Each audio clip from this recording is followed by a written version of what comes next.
네, 북한이 또 미상의 발사체를 쏘아 올렸다는 소식 조금 전에 전해드렸죠. 자, 안보 현안이 한두 가지가 아닌데요. 자, 더불어민주당의 민홍철 의원, 국회 국방위원회 민주당 간사를 맡고 있는 분인데요. 민홍철 의원 연결해서 안보 현안들 짚어보겠습니다. 자, 의원님 나와 계시죠? 예, 안녕하세요. 네, 민홍철입니다. 네. 네. 또 북한이 발사체 쏘아 올렸다고 하는데요. 일단 네. 의원님, 그 북한이 계속 이러는 이유를 뭐라고 분석을 하세요? 현재 아마 이제 우리 국방 당국에서는요, 세 가지 측면이라고 봅니다. 네네. 이제 미국에 대해서 어떤, 얘기를 하는 것 같고요. 실무 협상 그다음에 앞서서 이제 상응 조치를 그렇죠. 구체적으로 내놔라 이런 압박. 그런 주도권을 확보하기 위한 것이 아닌가. 예. 또 우리 대남 측면에서 볼 때는 현재 지금 어제부터 우리가 한미 그 연합훈련을 지금 시작이 됐습니다. 그렇죠. 사실은. 예. 참모훈련부터 해서 이제 11일부터는 본격적인 훈련이 시작되는데요. 네. 그 훈련에 대한 어떤 불만 표출과 또 우리 정부가 지금 이제 F-35A라든지 호크 글로벌 호크 정찰기라든지 이런 게 이제 최신형 이제 우리 그 무기 체계를 좀 도입 중에 있거든요. 네네. 그 부분에 대한 어떤 무력 시성 불만 표출이 아닌가 어허. 이렇게 지금 분석이 되고 있고요. 예. 그 다음에 또 하나 이제 북한 자체의 어떤 대내적인 측면도 저희들이 무시할 수 없다고 봅니다. 예. 그 미사일이나 방사포의 어떤 시험 발사 등을 통해서 군부 사기 진작 등 내부 결속, 체제 네. 결속이 아닌가 이런 여러 가지 다목적인 그런 게 있지 않는가 생각되고요. 네. 현재 이제 굳이 미사일이라고 안 하고 조종 방사포라고 그 북한이 이제 주장하고 있지 않습니까? 예. 그런 측면에서 볼 때는 어떤 유엔의 제재나 미국에 대한 어떤 것보다도 우리 대내적인 훈련에 대한 불만이 아닌가 이렇게 또 저는 생각이 돼요. 예, 알겠습니다. 근데 지금 그 북한 외무성 대변인 담화가 나왔는데 이 담화에서 보면 어떤 구절이 있냐면 새로운 길을 모색하지 않을 수 없게 될 수도 있을 것이다. 이런 경고성 지금 그 내용이 들어가 있는데요. 이 새로운 길이라고 하는 게 김정은 국무위원장의 신년사에 사실은 포함된 내용이거든요. 그렇습니다. 그게 이제 신년사에서 역시 이제 북미회담에 어떤 결과가 나오지 않으면은 연말쯤 가서 새로운 길을 가겠다라고 이제 엄포를 했는데요. 예. 아마 역으로 보면 그만큼 북한의 어떤 지난번에 그 이제 판문점 그 북미 회동이 있었지 않습니까? 네네. 그때 아마 트럼프 대통령과 어떤 측면에서는 굉장히 내밀한 이야기를 하지 않았는가 이렇게 보이고요. 네. 그런 측면에서 볼 때 오히려 더 그 북미 실무회담의 어떤 조급성, 그런 거를 간접적으로 나타내고 있는 것이 아닌가. 역으로 저는 분석을 해봅니다. 그렇군요. 아무튼 근데 이제 연말이라고 하는 시한을 설정을 했기 때문에 뭐 바로 무슨 새로운 기회를 발표하고 천명하고 이런 건 아니다 이렇게 이제 보시는 거고요. 그렇습니다. 현재는 지금 한미 연합훈련이 지금 계속되고 있고요. 네. 연합훈련이 끝나면 아마 이제 북미 실무회담이 본격적으로 될 가능성이 높다라고 보고 있는데, 그것을 대비하는 하나의 포석이 아닌가 그렇게 판단이 됩니다. 그나저나 의원님께서 지금 한미 연합훈련을 언급을 하셨으니까 짧게 이거 좀 확인하고 넘어가야 될 것 같은데요. 이제 훈련 이름 안 정해진 거죠? 원래 이제 훈련 이름을 사전에 이제 양국 간의 합의하에 이제 정해놓고 하는 경우가 이제 보통이죠. 그런데 아마 11일부터 본격적인 훈련이 시작되기 때문에요. 그 전에까지 이제 서로 한미 간의 의견을 지금 조율하고 있는 것 같습니다. 어제 국방위원회에서 보고를 받았습니다. 그러니까 애초에 이제 그 이야기됐던 그러니까 동맹 19-2 이건 아니라는 얘기죠? 그거는 아마 아닌 것 같습니다. 지난 3월 달에 이제 19-1 동맹을 했거든요. 그 부분에 대해서 이제 아마 여러 가지 그 군사 외교적인 북미 회담이라든지 남북 관계에 대한 어떤 지원 그런 의도 때문에 아마 그 이름은 아닌 것 같습니다. 알겠습니다. 이제 국회로 좀 가야 될 것 같은데요. 일단 궁금한 게 그러니까 북한 결의안 정식 명칭이 북한 핵 고도화와 미사일 도발 규탄 및 재발 방지 촉구 결의안 이렇게 되어 있던데 일단 국방위 차원에서 이거 채택이 된 건가요? 네, 그렇습니다. 어제 여야 합의하에 저 자유한국당이 낸 결의안과 네. 저희 그 민주당이 낸 결의안을 서로 수정하고 절충하고 보완해서 국방위원회 그 단일안으로 네. 어제 채택을 했습니다. 근데 좀 눈길을 끄는 게 이제 한국당 안, 이제 백승주 의원이 발의한 것으로 이제 알고 있는데요. 네. 이 그 한국당 안에 보면 레드라인, 그러니까 정부가 북한 도발에 명확한 레드라인, 그러니까 봉쇄 정책으로 전환하는 기준선, 이걸 천명하는 것을 촉구해야 된다, 이런 내용이 들어가 있었는데 이건 빠진 겁니까, 결의안에서? 네. 그것은 뭐 서로 협의하에 물론 뭐 그 자유한국당에서는 그렇게 이제 주장을 했는데요. 우리 정부 측에 그런 요구를 하는 그런 내용이었는데 사실은 대북한 결의안은 이제 북한의 어떤 탄도미사일 발사에 대한 중지 또는 재발 방지 촉구 결의안이었기 때문에 주로 북한에다 요구하는 그런 내용들로 수정을 했습니다. 이건 이제 대북 결의안이지 대정부 결의안이 아니다, 이런 말씀이시네요. 네, 그렇습니다. 네. 근데 지금 근데 자유한국당 같은 경우는 북한이 계속 도발을 하는 것은 분명한 사실이기 때문에 그냥 두고 볼 수만은 없고 우리 정부가 어느 일정하게 선을 정해야 되는 것 아니냐, 이런 취지의 주장인 것 같은데요. 이건 어떻게 받아들이세요? 네, 그렇습니다. 그 뭐 일리는 있는데요. 그러나 다만 현재 한반도 프로세스가 지금 진행이 되고 있고 프로세스가요. 그 다음에 이제 남북 군사 분야 9.19 군사 분야 합의서 그걸 기초로 해서 현재 상황이 관리되고 있다라고 저희들은 판단을 합니다. 그래서 그런 측면에서 좀 더 완화된 표현으로 지금 절충을 한 것입니다. 아, 그렇습니까? 네. 알겠습니다. 지금 또 하나 이제 현안으로 급부상하고 있는 게 미국이 중거리 미사일의 아시아 배치, 특히 동맹국 배치를 이야기를 하고 있지 않습니까? 네. 뭐 이제 국방부 쪽에서는 그런 연락 받은 바 없고 논의한 바도 없다고 이제 부인을 했습니다만, 이제 그 에스퍼 미 국방장관이 한국에 왔을 때 이것을 공식적으로 요구할 가능성이 있다고 보세요? 그래서 어제 저도 이제 이 부분에 대해서 국방장관에게 질문을 했습니다. 왜냐하면 이제 9일날 에스퍼 장관이 오는데 분명히 우리가 그 미국에서 얘기할 것이 한두 가지 아니겠냐.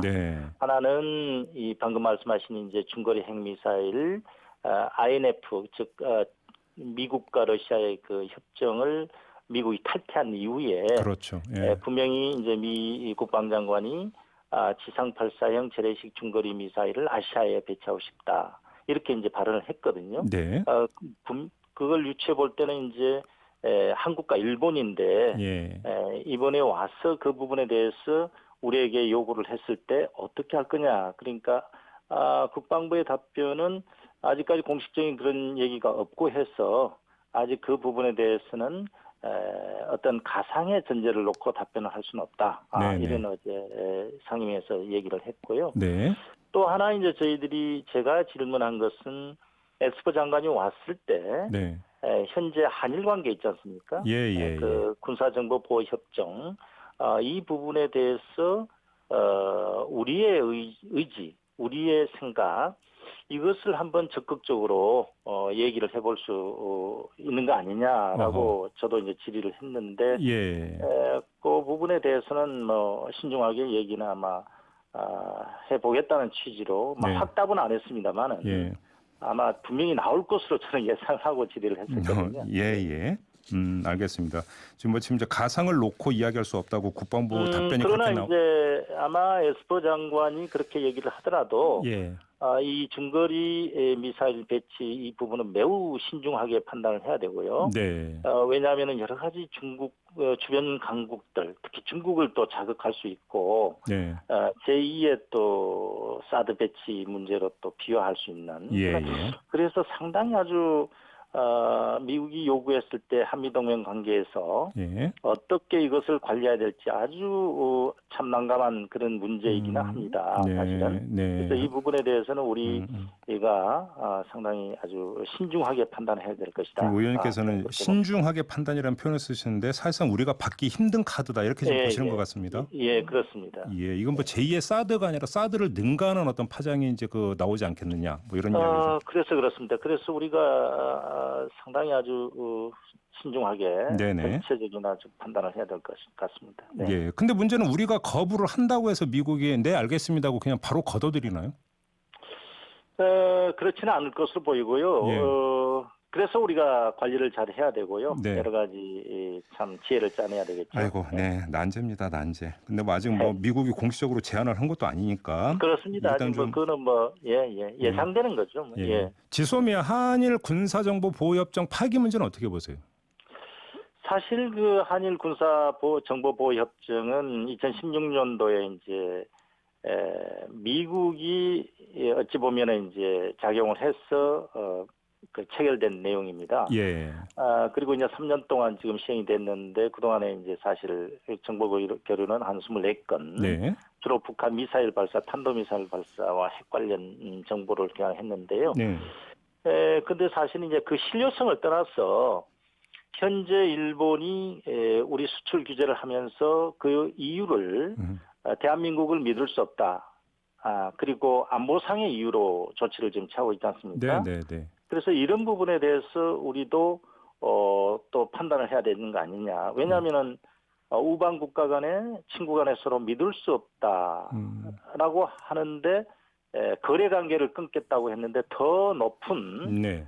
안보 관계를 유지할 수 있다라는 거 이것은 좀 명분상 논리가 안 맞는 거 아니냐. 네. 그 측면에서 우리가 상당히 생각해볼 게 많다. 예.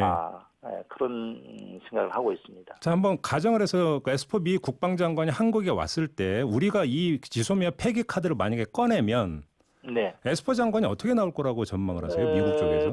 글쎄 아마 분명히 미국의 입장에서는 아마 그걸 수용을 하지 못할 것이다 저는 봅니다. 왜냐하면 이제 우리 아시아에 있어서의 그 한미일의 삼각 안보 체제는 미국의 가장 큰 안보 이익이라고 보기 때문에요. 네. 그러나 저는 개인적으로는 그렇습니다. 정말 마음을 터놓고 삼각 체제의 안보가 이게 영향을 미치면은 누구에게도 도움이 안 된다 이기 때문에 네네. 이걸 이제 지렛대로 해서 한일 간의 어떤 이 문제를 해결할 수 있지 않겠냐. 왜냐하면 현재 미국이 적극적으로 지금 중재하거나 개입하지 않고 있지 않습니까? 네. 네, 그래서 그거 하나의 촉매제 역할은 할 수 있다. 저는 그렇게 보고 있거든요. 알겠습니다. 지금 또 이제 또 하나의 관심사로 떠오르고 있는 게 그 독도 방어 훈련 있지 않습니까? 네. 뭐 지금 일부 언론 보도에 따르면 광복절 이틀 전에 실시되는 것 아니냐 뭐 이런 뭐 그 시기까지 이야기가 나오던데 지금까지는 비공개로 이제 그 훈련을 해왔는데 네. 이번에는 한일 관계나 이런 걸 고려할 때 공개 훈련을 해야 된다고 보세요? 예, 저는 이번에는 이제 공개를 해야 된다고 생각하고요. 네. 물론 이제 그 연합 독도 방어 훈련이 뭐 해경도 참여하고 육해공군 해병대가 다 참여하는 그런 연합 훈련이죠. 네. 그래서 이것을 한번 공개적으로 천명을 해야 될 것 같고요. 네. 대일본 메시지죠. 예. 그리고 해병대 상륙 훈련. 예. 이것도 그동안에 일본을 자극하는 것을 방지하기 위해서 안 해왔거든요. 예. 그래서 이제는 해야 된다. 저는 그렇게 보고 있고 왜냐하면은 지난번에 7월 23일 날 러시아와 중국의 군용기에 우리 영공 침범이 있었지 않습니까? 예. 예. 그리고 지난 3월 달에 일본의 초계기에 또 그렇죠. 여러 번 그 침범 뭐 이런 부분이 있었기 때문에 확고한 우리의 의지를 대회에 천명을 해야 된다. 네. 영토 주권을 확실하게 우리가 행사하고 있다. 네네. 이런 부분을 보여줘야 될 때다. 예. 다만 이제 아마 일부에서는 그런 주장을 하죠. 현재 독도를 우리가 실효적으로 지배하고 있는데, 그렇죠. 예. 이것을 굳이 어떤 논란의 이 얘기를 제기할 수 빌미를 제공할 수 있냐 이런 어떤 논란도 있는데, 그러나 오히려 우리의 영토 주권이 확실하게 지금 되고 있다라는 것을 보여주는 것도 하나의 방법이다. 저는 그렇게 봅니다. 예, 알겠습니다. 좀 마지막으로 이제 그 자유한국당이 정경두 국방장관 해임 건의안 제출하고 이제 계속 이야기가 나오지 않았습니까? 네. 이 문제는 지금 살아있는 겁니까? 아니면 쏙 들어간 겁니까? 현재 아마 자유한국당에서는 보류하겠다라고 했었거든요. 예. 근데 이것은 아마 잘 아시다시피 현재 우리 군이 여러 가지 이제 대외적으로 뭐 심지어는 오면 초과다 뭐 이렇게 안보 문제가 이렇게 제기되고 있는데 네네. 이 부분에 대해서는 현장을 뛰고 있는 지휘관을 네. 과연 지금 어떻게 해임이나 교체할 수 있겠냐 하는 것은 상당히 우려가 되는 거죠. 네. 그래서 이 부분은 이제는 한국당에서 철회해야 된다 이렇게 생각을 합니다. 네. 어제도 뭐 안보국회를 열자고 해서 이제 국방위원회가 열렸는데요. 네.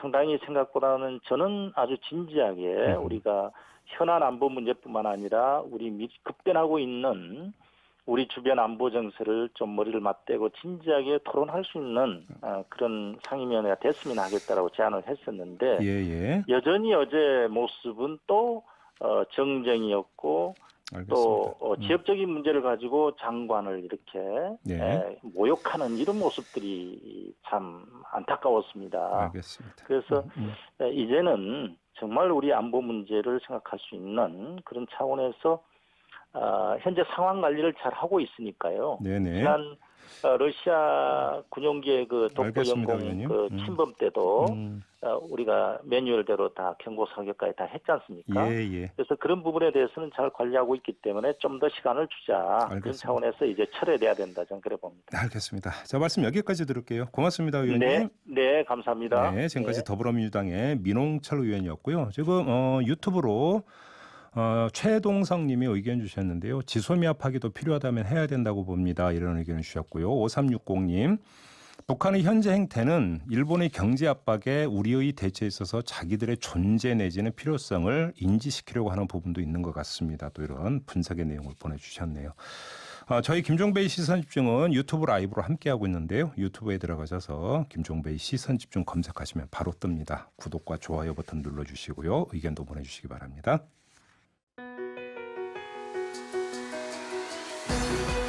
이슈의 핵심을 꿰뚫는 예리한 시선, 믿고 듣는 진품 시사 김종배 시선 집중.